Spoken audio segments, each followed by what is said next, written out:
रोजी परी का मेकअप किट। बहुत समय पहले की बात है।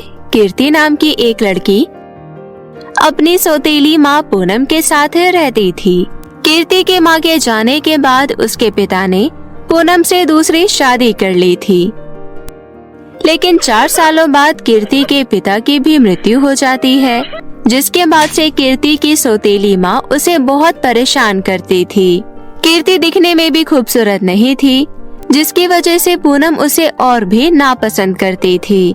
पूनम की पहले से ही एक बेटी थी जिसका नाम अनाया था और पूनम अपनी बेटी अनाया से बहुत प्यार करती थी।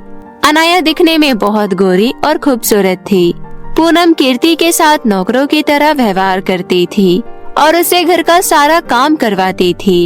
एक दिन पूनम अपनी बेटी के साथ बैठकर नाश्ता कर रही होती है, तभी कीर्ति उसके पास आती है और बोलती है, माँ, मुझे हेयर फॉल हो रहा है, इसलिए मुझे एक अच्छा सा हेयर ऑयल दिलवा दीजिए।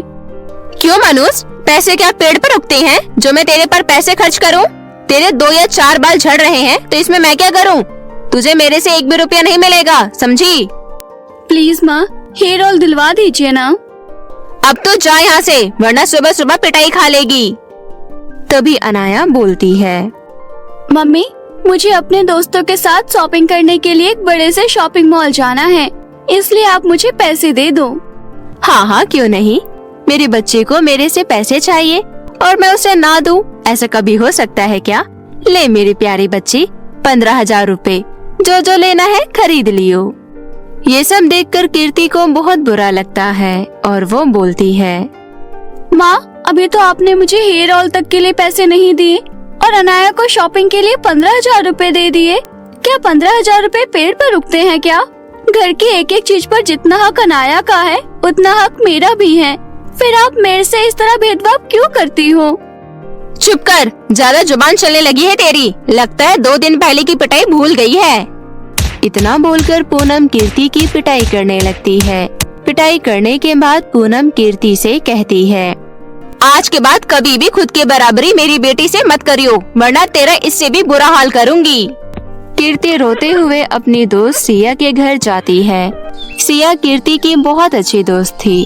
कीर्ति अपने मन की सारी बातें सिया को बताकर अपना मन हल्का कर लेती है। सिया का परिवार बहुत अमीर था, इसलिए वो कीर्ति की मदद भी कर दिया करती थी। कीर्ति सिया से कहती है, मेरी किस्मत कितनी खराब है जो मुझे ऐसी जालिम माँ मिली है। इससे अच्छा तो मैं अकेले ही रहती। मम्मी पापा हमेशा के लिए मुझे यहाँ अकेला छोड़कर चले गए और ये मेरे साथ इतना भेदभाव करती हैं। ऐसे जिंदगी जीने से अच्छा तो मैं मर ही जाती। अरे नहीं नहीं कीर्ति, ये तुम कैसी बातें कर रही हो? फिर मैं क्या करूँ? तुम्हें पता भी है कि आज मेरे साथ क्या हुआ। तुम मुझे बताओ तो पहले, आखिर ऐसा क्या हुआ? आज मैंने उस जालिम दुष्ट औरत से बस एक हेयर ऑयल मांगा था और उसने मुझे नहीं दिया और बोला कि पैसे पेड़ पर उगते हैं। वहीं उसके बेटे ने उससे पैसे मांगे तो उसने तुरंत 15,000 रुपए निकाल कर दे दिया। ये बात मुझे अच्छी नहीं लगी, इसलिए मैंने बोला। फिर उसने मेरी खूब पिटाई की। अच्छा, ये तो सच में तेरे साथ बहुत बुरा हुआ। मेरे पास एक तरकीब है। कैसी तरकीब? मैं तुझे लिपस्टिक और इयररिंग दूंगी। तू गलियों में जाकर उसे बेचने का काम कर। तुझे जो मुनाफा मिलेगा उससे तू अपना गुजारा कर लियो। तू बहुत अच्छी है यार सिया। एक तू ही है जो मेरे बारे में इतना सोचती है और जिसे मैं अपना कह सकती हूँ।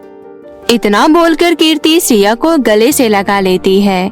कीर्ति अगले दिन से गलियों में लिपस्टिक और इयररिंग बेचने का काम शुरू कर देती है। सुंदर सुंदर इयररिंग ले लो, लाल गुलाबी लिपस्टिक ले लो, लिपस्टिक ले लो, इयररिंग ले लो। इस तरह आवाज लगाते हुए कीर्ति लिपस्टिक और इयररिंग बेचने लगती है। उस दिन कीर्ति की सारी लिपस्टिक और इयररिंग की बिक्री हो जाती है और उसे बहुत मुनाफा होता है। कीर्ति सारे पैसे लेकर घर आती है। उसके हाथ में इतने सारे पैसे देखकर पूनम पैसे छीन लेती है और बोलती है, कहाँ से लाई है पैसे चुराकर? मुझे तो लग रहा है कि तू मेरे पैसे चोरी करती है। नहीं, मैंने ये सारे पैसे दिन भर गलियों में घूम घूम कर कमाए हैं। अच्छा, ऐसा क्या किया है तूने? गलियों में घूम घूम कर लिपस्टिक और इयररिंग बेचा है मैंने। अब आप मुझे मेरे पैसे दे दो। पूनम कीर्ति की एक नहीं सुनती और उसे उसके पैसे वापस नहीं करती।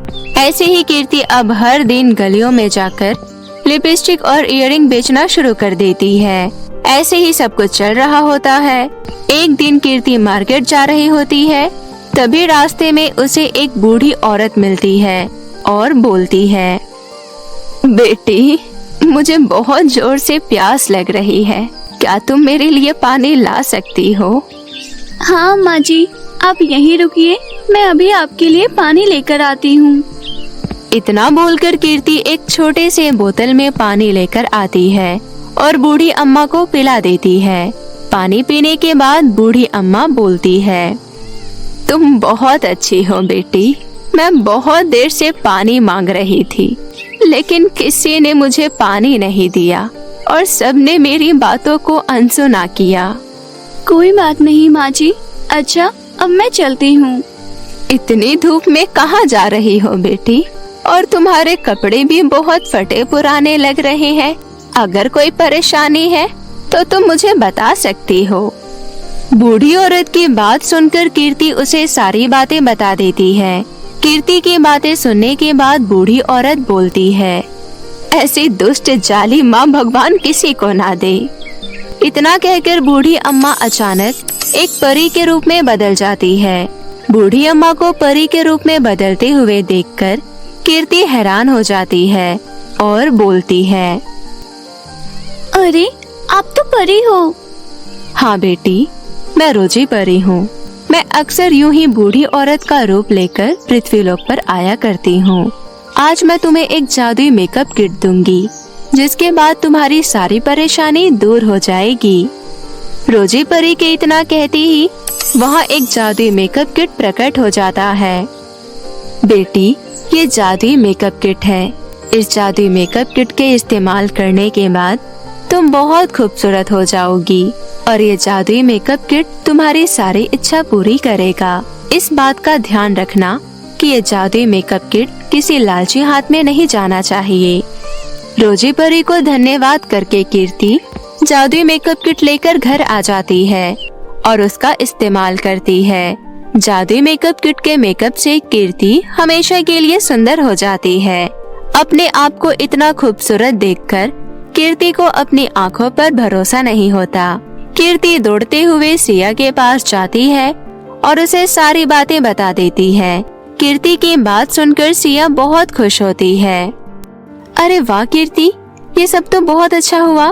तुम्हारी खुशी देखकर मुझे बहुत खुशी हो रही है। अब हमेशा इसी तरह खुश रहना। हाँ सिया, लेकिन मैं तुम्हारा ये एहसान कभी नहीं भूलूंगी कि किस तरह मेरे बुरे वक्त में तुमने मेरा साथ दिया। एहसान की क्या बात है, एक दोस्ती तो दूसरे दोस्त के काम आती है। इस तरह कीर्ति कुछ देर तक सिया से बात करती है और फिर वापस अपने घर चली जाती है। उस दिन के बाद से जब भी कीर्ति को कुछ खाने का मन या सुंदर कपड़े लेने का मन करता था, तो वह तुरंत जादुई मेकअप किट से मांग लेती थी।